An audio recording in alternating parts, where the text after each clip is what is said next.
What's good, R&B squad? This is Heart of Ruth. I trust that this message meets you guys in good spirits. If you're new to this family, we don't believe that you're here by accident. Welcome. We're happy to have you. And Jesus is, of course, always happier.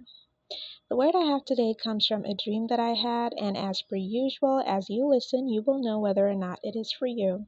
Now, if some parts of this can apply to your situation and others can't, y'all know how we do it here. Eat the meat, spit out the bone, take what's for you, and leave the rest. Now, in the dream that I had, there was this woman sitting there alone with her thoughts. And the first thing I should mention before I go further is that she had a prospective marriage partner in the picture. There was a man who was interested in marrying her. And he was very close to proposing. And even though he hadn't done it yet, she had the sense that he was going to. She had been quickened in the spirit that he was going to propose. So she's sitting there alone with her thoughts. And what she's thinking is that while she loves this man, and she really did love him, I felt a lot of love in her heart for this man. She had gotten used to being on her own. She had gotten used to it just being her, having her own space.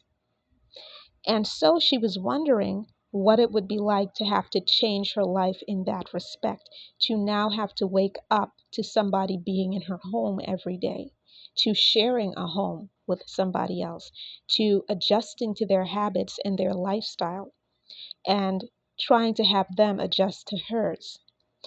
And the feeling of it, the thought of it was a bit off-putting to her because she had spent so much time on her own. Now, I should mention again that she really did love this man and really wanted to marry him and was possibly thinking of saying yes when he asked. But there was this hesitation because she just did not know. There was a part of her that was reluctant to give up her own space, if that makes sense. And that was the end of the dream. So I'm here to say to whomever this is for, and this could be for a man or for a woman, you may not have met the person that God told you you're going to marry yet, or maybe you already have. But there is something in you that is very independent. You are used to being on your own and you enjoy it. You enjoy having your own space. And for some of you, this is because you came from a situation where you weren't at peace when you were sharing space with other people. Maybe you had a roommate before, or you lived with family before, and you just weren't at peace when you were living with other people. So having your own space means a lot to you. You value that privacy, that alone time. And as much as you're going to love this person when they come into the picture, or you already love them if they are in the picture, or even if the two of you are in separation and God told you they're going to come back and they're coming back with the intention of marrying you, even though you love them or you will love them, there is still that part of you that also loves your own space.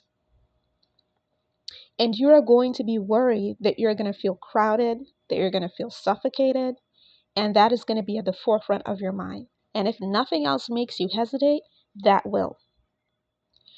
Now, there are two groups of people I'm talking to here. For some of you,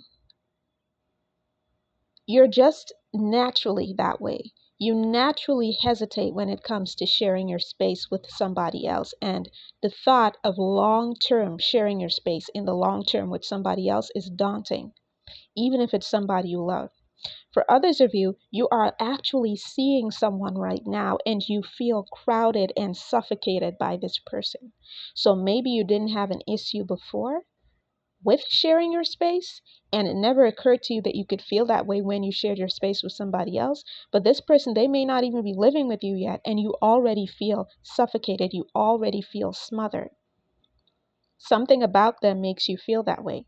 Now, if that is you, and it's somebody around you and you feel smothered by this person, let me tell you this. Sis or bro, the one that God chooses for you will never make you feel smothered. They will never make you feel crowded. You will never feel like you don't have enough space, like you're suffocating when they're around. If you feel that way, if there's someone in your life right now and you're feeling crowded and suffocated and you feel like you look forward to time away from them, like you literally are looking forward to the instances where you get time away from them, that's not the one. That is not the one. The one that God has for you will never make you feel that way. I'm not saying that you're not going to want to maintain your individuality and maintain your hobbies and your interests when you meet the person that God has for you, when you come into union with the person that God has for you. But the difference is you're never going to feel suffocated by this person. You're going to love having them around. And if you're a person who just naturally loves your own space, and even when the right one comes along, the one that God chose for you comes along, you still hesitate because you wonder what it's going to be like to now have to share your space with somebody else, just revert to what I just said. The one that God has for you will never make you feel crowded, will never make you feel suffocated. So even though you'll be sharing your space, there will be no feeling like I have to run because this person is crowding me. So don't let that, if that's the one that God has for you, and you know that because He's confirmed it multiple times, don't let your fear of sharing your space keep you from committing to them. And if you're in a relationship right now and feeling crowded and feeling suffocated, and it's not because you initially felt that way, but because this person's presence literally makes you feel crowded and suffocated and like you can't grow, then that's not the one. So I hope that this message reached the right ears. I love you guys. I will be back with another word as soon as the Lord releases me. Take care.